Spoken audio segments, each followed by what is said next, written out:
안녕하십니까. 우리는 비생이 아니라 미생이다 라는 주제로 강연을 진행할 연사자 임서준이라고 합니다.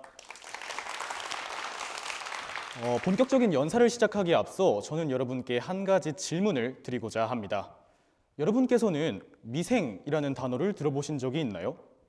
이는 바둑에서 유래된 표현 중 하나인데요. 아마 여러분께서는 미생이라는 드라마를 통해 이 단어를 접하셨을 것 같습니다. 저는 이 드라마를 정말 좋아하는데요. 그 이유를 말씀드리자면 이 드라마는 제가 좋아하는 배우가 나오기 때문도 아니고 이 드라마의 내용이 흥미롭기 때문도 아닙니다. 이 드라마의 제목이 마음에 들기 때문에 저는 이 드라마를 저의 인생 드라마라고 부릅니다. 그러니까 제목에서부터 게임 끝났다는 거죠. 미생이라는 제목만으로 이 드라마는 저의 인생 드라마가 되었습니다. 그렇다면 도대체 미생이란 무슨 뜻일까요? 도대체 어떤 걸 뜻하고 있기에 제가 이토록 예찬하는 것일까요? 미생이란 완전히 죽지도 완전히 살아있지도 않은 돌을 의미합니다. 다시 말해 지금 상태로는 살아있다고 볼 수 없어도 다시 살아날 여지를 가진 돌이라는 거죠. 죽은 게 아니라 그저 살아있기 이전의 돌이라는 겁니다. 이와 대조되는 용어가 바로 사석인데요. 이는 완전히 죽은 돌을 일컫습니다. 두 용어의 차이가 느껴지시나요? 미생과 사석 모두 살아있지 않다라는 공통점을 지니지만 미생은 사석과 달리 다시 살아날 수 있다는 점에서 그 특징이 명확합니다. 사실 처음에는 저도 미생이라는 드라마 제목에 이러한 엄청난 뜻이 숨겨져 있는지는 알지 못했어요. 오히려 저는 이 미생이 미생물과 관련이 있을 것이다 라는 엉뚱한 생각을 하기도 했는데요. 하지만 이 드라마의 제목, 진정한 뜻을 알고 난 후 저는 감탄을 금치 못했습니다. 이 미생이라는 두 글자로부터 우리가 배울 게 너무나도 많다라고 생각했기 때문이에요. 따라서 저는 이 미생이라는 키워드를 통해 오늘의 강연 주제인 불확실성을 설명드리고자 이 자리에 서게 되었습니다. 여러분께서는 불확실성이라는 단어를 들으면 어떤 느낌이 드시나요? 작년까지만 해도 저는 이 단어를 들으면 왠지 모를 부정적인 감정이 느껴졌습니다. 뭔가 불편하고 거슬리는 그런 감정 말입니다. 그래서 무언가가 불확실하다면 저는 일단 그것을 피하려고 했어요. 괜히 불확실성을 안고 갔다가 일이 잘못되면 어쩌나 하는 불안감에 불확실성을 아예 배제해버린 것이죠. 대표적인 것이 바로 학생의 선거였습니다. 저는 어렸을 때부터 리더라는 자리를 정말 좋아했는데요. 한 공동체를 대표한다는 게 그게 그렇게 멋있어 보이더라고요. 그래서 저는 초등학교 1학년 때부터 중학교 3학년 때까지 반장이면 반장, 학생회장이면 학생회장 다 도전했습니다. 정말 단 한 번도 빠지지 않고 모든 선거에 출마했어요. 그리고 참 감사하게도 항상 좋은 결과를 맞이할 수 있었습니다. 하지만 고등학교 3학년 때까지 이어질 줄 알았던 저의 이 기록은 고등학교 1학년 때 깨지고 맙니다. 바로 1학년 학생부회장 선거에서 말이에요. 선거에서 떨어졌냐고요? 아니요, 저는 선거에 출마하지도 못했습니다. 별다른 이유가 있었던 건 아니에요. 저는 불확실성이라는 이유 때문에 선거에 출마하지 못했는데요. 제가 당선될 거라는 확신이 없었기 때문에 저는 선뜻 선거에 나가지 못했습니다. 오직 이 이유 하나만으로 저는 그토록 꿈꿔왔던 리더의 자리를 시도조차 못한 채 포기해버린 것이죠. 그렇던 어느 날 저는 한 가지 깨달음을 얻게 됩니다. 바로 미생이라는 드라마 제목을 통해서 말이에요. 앞서 말씀드렸던 것처럼 미생은 살아있지는 않지만 다시 살아날 수 있는 돌을 의미합니다. 그러니까 지금 살아있지 않다고 해서 이것이 영영 살아날 수 없다? 이건 아니라는 것이죠. 저는 여기서 이러한 생각을 했습니다. 불확실성도 결국에는 미생하고 똑같지 않을까? 불확실하다는 것은 분명히 결과를 장담할 수 없다는 뜻입니다. 하지만 그렇다고 해서 이것이 영영 좋은 결과를 도출할 수 없다는 건 아니라는 것이죠. 한 가지 비유를 해볼까요? 원석은 그 자체로는 다이아몬드가 아닙니다. 하지만 다이아몬드가 될 수 있는 존재이기 때문에 우리는 수많은 과정을 거쳐서 원석을 다이아몬드로 만들려고 노력하죠. 하지만 우리가 원석을 보고 뭐 그냥 돌이네 라는 생각을 해버리면 어떻게 될까요? 그리고 그냥 지나친다면요? 우리는 영영 다이아몬드를 얻을 수 없을 것입니다. 원석 그 자체 때문이 아니라 우리의 마음가짐 때문에 말이죠. 저는 고등학교 2학년이 될 무렵에서야 이것을 깨달았습니다. 그리고 그제서야 학생의 선거에 나가지 못한 것을 후회했죠. 하지만 저는 과거의 얼매이기보다는 저에게 주어진 새로운 기회에 주목했습니다. 바로 2학년 학생의 선거 말이에요. 이번에는 시작부터 조금 달랐습니다. 저는 불확실성을 미생으로 보기 시작했거든요.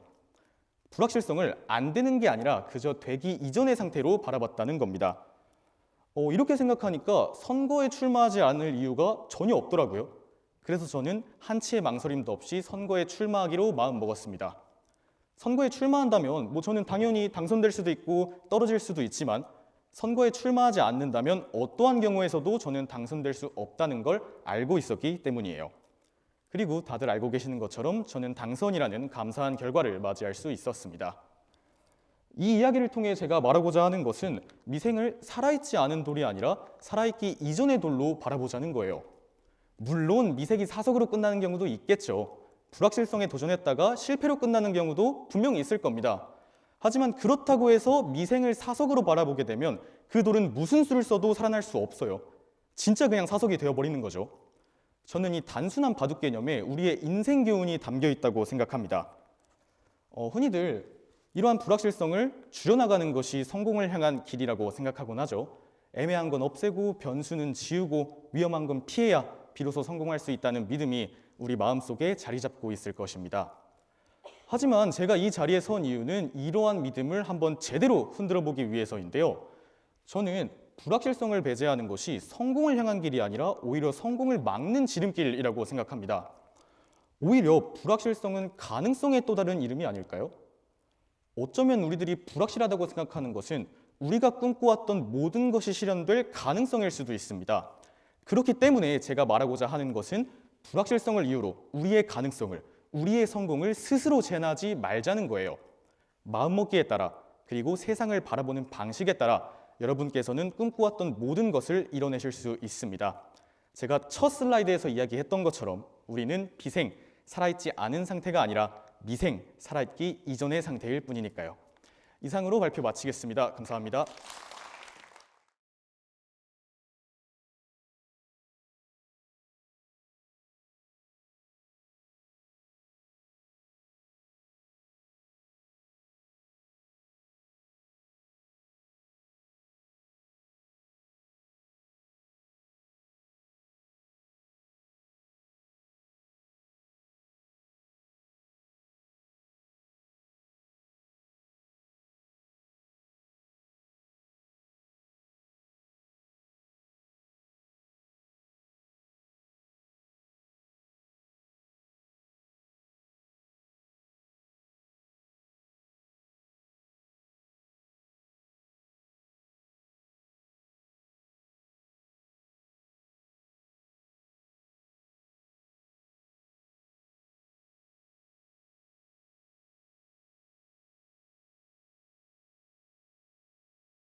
Throughout most of my school days, I only had 2 to 3 close friends, the types to be drawing cartoons or talking about books in a corner of the classroom while other kids were wrestling or goofing around.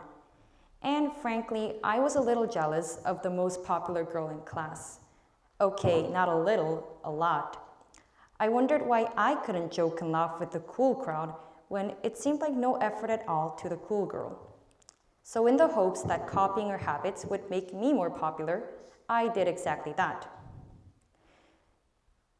When I was in 6th grade, it was Megan, and in my third year of middle school, it was someone else. It was nothing really big, but it was all the little things. I copied her intonation of speech, watched the show she liked, tried to be the one she'd pick when the teacher told us to group in partners. I found myself sorting my friends into levels of popularity and always striving to be part of the more extroverted crowd. This continued in my first year of high school. I entered the group chat for 2B Japanese major students and tried to keep up with their conversations with literally 300 texts piling up per hour. When school started, I again tried to get with the cool crowd, the ones who had been most talkative in the group chat, the ones who had the most friends around the whole school. I was nearly paranoid about being included in every little group interaction between them and was stressed out whenever they went off somewhere without me. I was elated when they invited me to meet with them outside of school after exams were over. I gave it my best shot at seeming nonchalant and mixing like it was the most natural thing in the world. The problem was that with all my attention focused on my friendships and social life, I had absolutely no room in my head for anything else. I was obsessed over whether this girl liked me or not, whether I had said too much in that conversation the other day, and whether the cool kids going to the vending machine without me meant anything. I know, right? The vending machine. Like this, I was reading meaning in their actions when there was no meaning to be read, and this caused me excessive self-consciousness and stress. And because I spent so much time observing other people intensely and noticing the qualities that they possessed and I did not, I began to grow extremely insecure. How did that girl have such good grades? How was that girl so comfortable talking to boys? And how did that girl have such a tiny face? I know, right? I am so jealous of tiny faces. And you were supposed to laugh there. And these insecurities quickly turned into negativity towards the people I envied. How is she so chummy with boys quickly transformed into she probably enjoys all that attention, and feeling left out escalated into they're excluding me on purpose in no time. And thinking these things about other people didn't make me feel any better about myself. It only further aggravated me.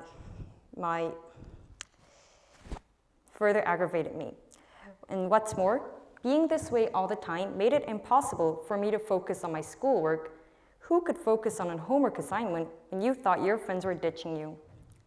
Then one day, I got a big wake-up call. I was staring at popular girl A eating dinner at our table, and I was annoyed that she was center of the conversation yet again. Just then, another girl eyed me weirdly. Why are you looking at A like that? I still don't know what face I was making at her at the time, but my thoughts must have been plastered on my face. I felt like someone had clapped loudly right in my face. In other words, I felt like a complete idiot. The most important thing I learned was this: teenagers aren't as interested in each other as I thought. For one, I thought my friend was deliberately ignoring my messages. Nope, it just turned out that she'd read them and simply had nothing to say in response.